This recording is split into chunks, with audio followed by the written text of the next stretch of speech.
je me suis aperçu que, enfin beaucoup trop souvent, je dois dire,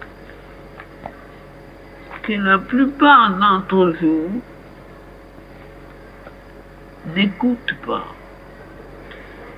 ce que je dis, au point qu'il est arrivé maintes fois que je répondais en détail à une question et que immédiatement après, un autre ou une autre d'entre vous me posait exactement la même question, comme si je n'avais rien dit.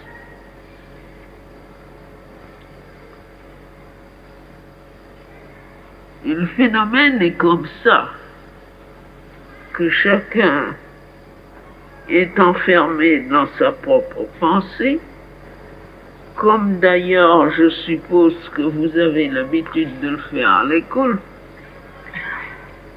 que vous répétez votre leçon à vous-même si vous êtes attentif et assidu, et que vous n'écoutez pas ce que le professeur demande et ce que les autres élèves répondent.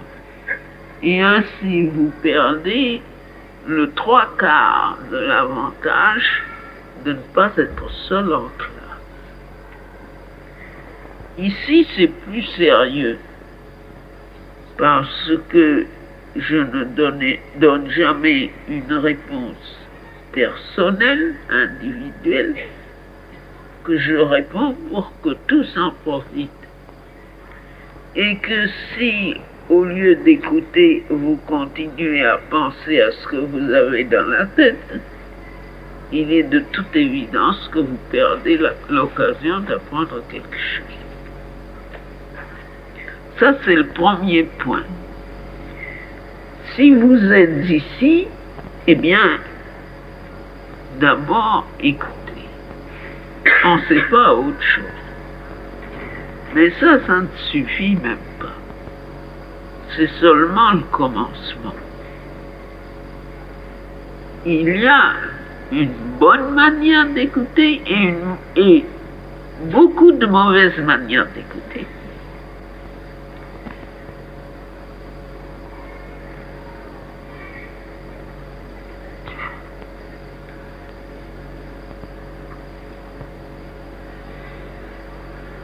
Je ne sais pas si quelques-uns d'entre vous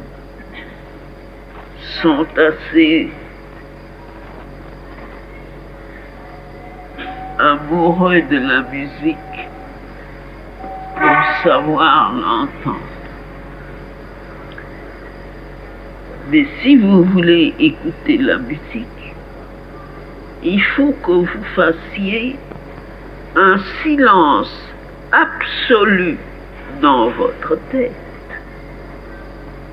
que vous ne suiviez et n'acceptiez aucune pensée et que vous soyez entièrement concentré dans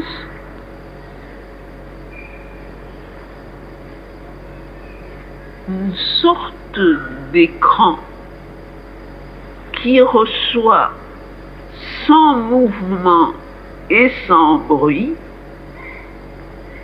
la vibration de la musique. C'est la seule manière, il n'y en a pas deux, c'est la seule manière d'entendre la musique et de la comprendre. Si le moins du monde vous admettez les mouvements et les fantaisies de votre pensée, eh bien toute la valeur de la musique vous échappe. Eh bien, pour comprendre un enseignement qui n'est pas tout à fait d'ordre matériel ordinaire, qui implique l'ouverture à quelque chose de plus intérieur, cette nécessité de silence est encore beaucoup plus grande. Si au lieu d'écouter ce que l'on vous dit, vous commencez à sauter sur l'idée pour poser une autre question, ou même à commencer à discuter ce qui vous est dit sous le prétexte fallacieux de comprendre mieux,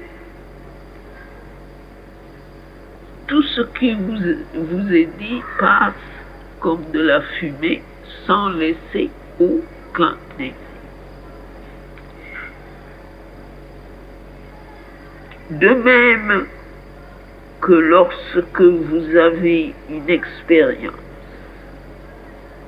il ne faut jamais, pendant le temps de l'expérience, essayer de comprendre ce qu'elle est, parce que vous la faites s'évanouir immédiatement, ou que vous la déformez, et que vous lui enlevez sa pureté.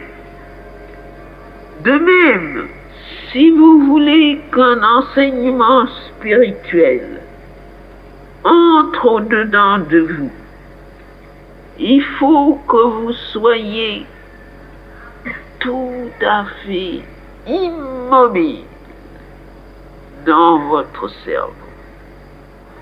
Immobile comme un miroir, non seulement qui reflète, mais qui absorbe, qui laisse le rayon entrer et aller profondément au-dedans, afin que des profondeurs de notre conscience, il ressorte un jour ou l'autre sous forme d'une connaissance.